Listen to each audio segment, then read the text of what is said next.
ಬೆಲೆ ಇಳಿಕೆಯಾಗೋದು ಯಾವಾಗ? ಮಧ್ಯಪ್ರಾಚ್ಯ ಯುದ್ಧದಿಂದಾಗಿ ಪೆಟ್ರೋಲ್ ಡೀಸೆಲ್ ಬೆಲೆ ಇಳಿಕೆ ಸದ್ಯಕ್ಕೆ ಸಾಧ್ಯವಿಲ್ವಾ? ಇರಾನ್ ಹೋರ್ಮುಜ್ ಜಲಸಂಧಿಯ ಸುತ್ತ ಹೆಚ್ಚುತ್ತಿರುವ ಯುದ್ಧದ ಕಾರ್ಮೋಡದ ಮಧ್ಯೆ ಭಾರತದ ಮೇಲೆ ಪರಿಣಾಮ ಬೀರಿದ್ದು ದಿನೇ ದಿನೇ ಪೆಟ್ರೋಲ್ ಮತ್ತು ಡೀಸೆಲ್ ಬೆಲೆಗಳು ಏರಿಳಿತಗೊಳ್ತಾ ಇವೆ. ಇದರ ನಡುವೆ ಸರ್ಕಾರಿ ಆದೇಶದ ಪ್ರಕಾರ ಕೈಗಾರಿಕಾ, ವಾಣಿಜ್ಯ ಮತ್ತು ಸಾಂಸ್ಥಿಕ ಬಳಕೆದಾರರು ಪೆಟ್ರೋಲ್ ಪಂಪ್ಗಳಿಂದ ಪೆಟ್ರೋಲ್ ಮತ್ತು ಡೀಸೆಲ್ ಖರೀದಿಸುವುದನ್ನು ಸರ್ಕಾರ ನಿಷೇಧಿಸಿದೆ. ಪ್ರತಿ ವಾಹನವು ಇಂತಿಷ್ಟೇ ಖರೀದಿಸಬೇಕೆಂದು ಹೊಸ ನಿಯಮ ಜಾರಿ ಮಾಡಿದೆ. ಮಧ್ಯಪ್ರಾಚ್ಯ ಸಂಘರ್ಷ ಕೊನೆಗೊಂಡಿದ್ದು ಈಗ ಎಲ್ಲರ ಮುಂದಿರುವ ಪ್ರಶ್ನೆ ಏರಿರುವ ಬೆಲೆಗಳು ಇಳಿಯುವುದು ಯಾವಾಗ ಎಂಬುದೇ ಆಗಿದೆ. ಆದರೆ ಇನ್ನು 2 ರಿಂದ 3 ತಿಂಗಳ ಕಾಲ ಬೆಲೆಗಳು ಇಳಿಯುವ ಸಾಧ್ಯತೆ ಇಲ್ಲ ಎಂದು ಆರ್ಥಿಕ ತಜ್ಞರು ಅಭಿಪ್ರಾಯಪಟ್ಟಿದ್ದಾರೆ. ಹೋರ್ಮುಜ್ ಜಲಸಂಧಿ ಮೇಲಿನ ನಿರ್ಬಂಧದಿಂದ ಕಚ್ಚಾ ತೈಲ, ಸಂಸ್ಕರಿಸಿದ ಇಂಧನ, ರಾಸಾಯನಿಕಗಳು ಪೂರೈಕೆ ಸರಪಳಿ ತುಂಡಾಗಿತ್ತು. ಇರಾನ್ ಅಮೆರಿಕ ಸಂಘರ್ಷದ ಸಮಯದಲ್ಲಿ ಪೆಟ್ರೋಲ್, ಡೀಸೆಲ್, ಅಡುಗೆ ಅನಿಲ, ಸಿಎನ್ಜಿ, ದಿನಸಿ, ರಸಗೊಬ್ಬರ, ಜೀವನಾವಶ್ಯಕ ವಸ್ತುಗಳ ದರಗಳು ಏರುಗತಿಯಲ್ಲಿದ್ವು. ಚಿಲ್ಲರೆ ಮತ್ತು ಸಗಟು ಹಣದುಬ್ಬರ ಗಣನೀಯ ಏರಿಕೆ ದಾಖಲಿಸಿದ್ವು. ಉಭಯ ದೇಶಗಳ ನಡುವೆ ಶಾಂತಿ ಒಪ್ಪಂದದ ಘೋಷಣೆಯಾಗಿರುವುದರಿಂದ ಜನ ನಿಟ್ಟುಸಿರು ಬಿಟ್ಟಿದ್ದು ಬೆಲೆ ಇಳಿಕೆಯತ್ತ ನಿರೀಕ್ಷೆಯ ನೋಟ ಹೊಂದಿದ್ದಾರೆ.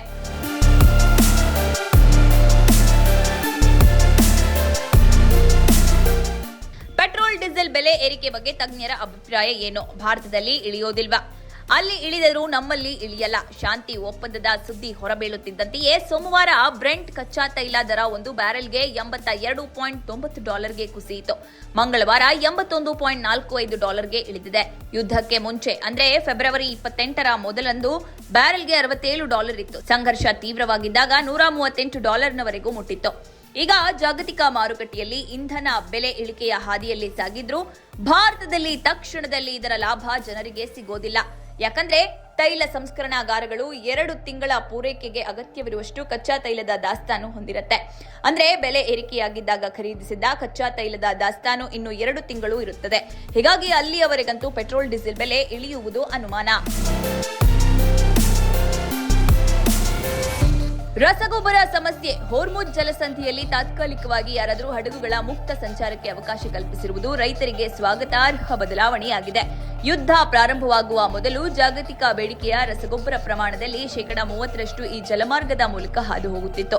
ಪೂರೈಕೆಯ ಸಂಪೂರ್ಣವಾಗಿ ಕಡಿತಗೊಂಡಿದ್ದರಿಂದ ಬೆಲೆಗಳು ಗಗನಕ್ಕೇರಿದ್ವು. ಇದು ಮತ್ತು ಜಾಗತಿಕವಾಗಿ ಆಹಾರದ ಉತ್ಪಾದನೆಗೂ ಹೊಡೆತ ನೀಡಿತ್ತು. ಈಗ ಹಡಗುಗಳ ಸಂಚಾರ ಆರಂಭವಾಗಿ ಪೂರೈಕೆ ಸರಪಳಿ ಯಥಾಸ್ಥಿತಿಗೆ ಬರಲು 2 ರಿಂದ 3 ತಿಂಗಳಾದರೂ ಬೇಕು ಎನ್ನಲಾಗ್ತಾ ಇದೆ.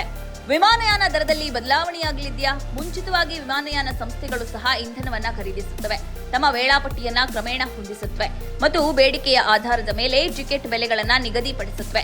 ಹೀಗಾಗಿ ಜೆಟ್ ಇಂಧನ ಬೆಲೆ ಕುಸಿದರೂ ವಾಣಿಜ್ಯ ವಿಮಾನಗಳ ಟಿಕೆಟ್ ದರದಲ್ಲಿ ಪ್ರತಿಫಲಿಸಲು ವಾರಗಳು ಅಥವಾ ತಿಂಗಳುಗಳೇ ಬೇಕಾಗಬಹುದು. ಒಟ್ಟಾರೆಯಾಗಿ ಯುದ್ಧ ಮುಗಿದಿದ್ರೂ ಕೂಡ ಪೆಟ್ರೋಲ್, ಡೀಸೆಲ್ ಬೆಲೆ ಏರಿಕೆ ಬಗ್ಗೆ ತಜ್ಞರ ಅಭಿಪ್ರಾಯ ಏನಂದ್ರೆ ಇನ್ನೂ 2 ರಿಂದ 3 ತಿಂಗಳ ಕಾಲ ಭಾರತದಲ್ಲಿ ಅದು ಬದಲಾವಣೆ ಆಗೋದಿಲ್ಲ ಅನ್ನುವಂತಹ ಒಂದು ಅಭಿಪ್ರಾಯವನ್ನ ಕೊಟ್ಟಿದ್ದಾರೆ.